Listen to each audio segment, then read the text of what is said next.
Ya. Gak usah beli lagi yang kayak gini ya. Gue untung nanti.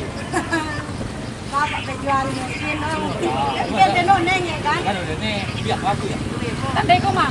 Ya, langganan cibako lungun anak orang oke. Nak isi. Aku kok tandai aku.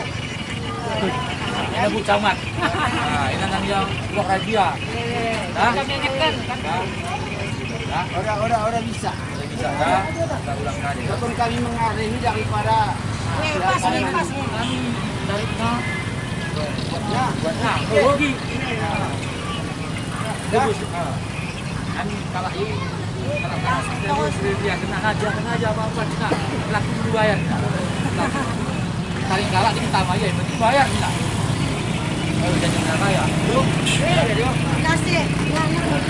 Kami kita lagi Forkopimda juga ada penerangan dari baik dari kami pimpinan ini baik dari Wali Kota, MPU, Kajari, Kapolres dan Dim dan Ketua Pengadilan ada sepakatan bersama menghimbaukan dan juga langsung kita tadi beberapa pedagang kita berikan arahan nasihatan jangan menjual mercun petasan yang mesti berbunyi-bunyi ya insya Allah tetap kita laksanakan pemantauan langsung tadi kita sampaikan kepada camat atau pihak terkait Satpol PP untuk mengawasi jangan ada menjual mercun di menjelang menjalankan bulan puasa Ramadan ini.